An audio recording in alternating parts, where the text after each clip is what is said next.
La parole de Dieu nous déclare qu'à la croix, notre vieil homme a été crucifié avec Christ. Un seul est mort pour tous.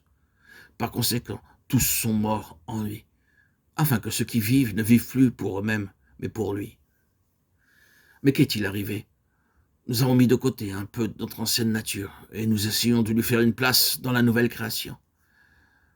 Mais Dieu dit non, et l'homme se bute contre cette sainte intransigeance. Du point de vue de Dieu, l'histoire de la race s'est terminée au calvaire.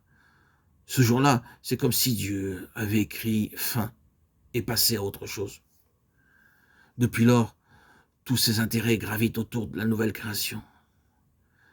Mais il faut le comprendre, cette mort, en passant sur nous, a frappé nos capacités autant que nos infirmités.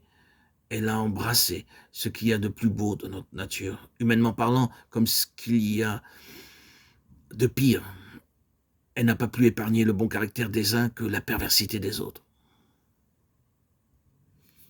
Dieu a tout recommencé. C'est d'une vie divine que nous sommes appelés à vivre désormais, non plus d'une vie humaine. Notre humanité n'a rien à mettre en avant que Dieu puisse accepter. Qu'un élément humain quelconque, préférence ou antipathie ou simple fantaisie, à plus forte raison une ambition, un intérêt personnel parviennent à s'insinuer dans une œuvre de l'esprit, immédiatement, tout l'organisme en sera affecté. C'est toujours l'homme, dans ce qu'il apporte de lui-même, qui frappe de paralysie l'œuvre de Dieu. Les plans divins pour notre vie ne se réaliseront jamais tant que nous n'aurons pas compris que ce ne sont pas nos péchés seulement que Christ a cloués à la croix, mais notre personne. L'obstacle, la source de tous nos ennuis, c'est nous-mêmes. Mais alors, n'est-ce pas étrange que nous soyons si lents à accepter notre crucifixion avec Christ, seul moyen pourtant d'assurer à sa vie une expression dans la nôtre? Ah, pourquoi? Pourquoi donc?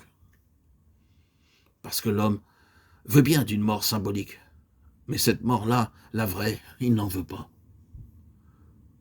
C'est là que nous touchons du doigt le scandale de la croix, car dans ce sens-là, elle est un scandale pour le chrétien autant que pour l'homme du monde.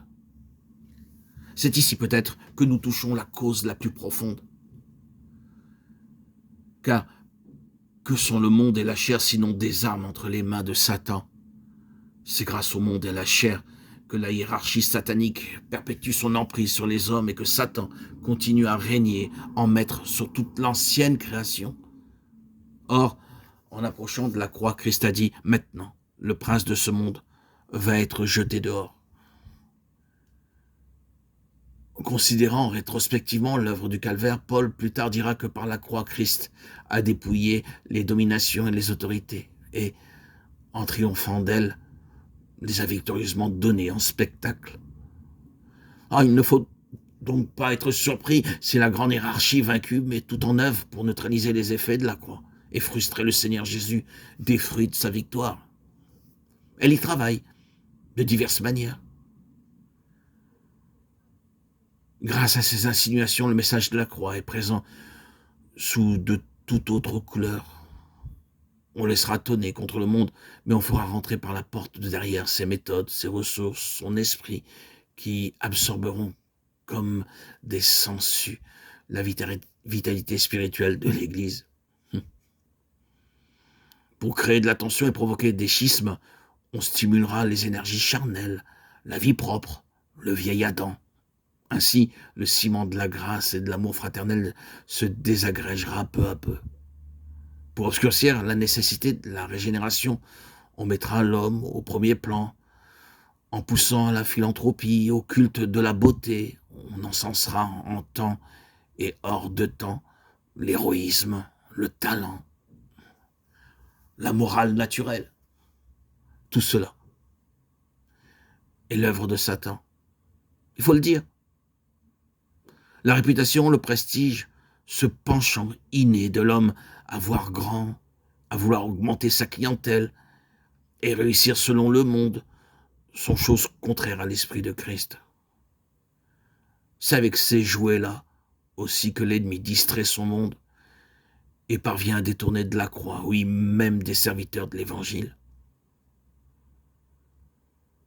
Une prédication fidèle de la croix comporte une victoire complète sur le monde, sur la chair et sur Satan. ainsi qu'une émancipation complète de toute espèce d'attache ou de servitude à leur égard. Il faut donc prévoir que cette prédication-là, les forces intelligentes du mal feront tout pour l'empêcher et ne se tiendront pas pour battus sans avoir remué ciel et terre pour exciter contre la croix l'hostilité de tous et mettre sur son compte toutes les responsabilités possibles. La vie divine, dans sa plénitude, l'expérience de la victoire, la collaboration effective avec celui qui est assis sur le trône, l'honneur de réaliser avec lui ses plans éternels seront nôtres dans la mesure, mais dans la mesure seulement où nous lierons notre cause à celle de la croix, en nous identifiant sans réserve avec le sens profond que la parole de Dieu lui donne. J'ai été crucifié avec Christ, désormais ce n'est plus moi, c'est Christ. Ils l'ont vaincu à cause du sang de l'agneau et à cause de la parole de leur témoignage. Et ils n'ont pas aimé leur vie, mais ils l'ont exposé à la mort.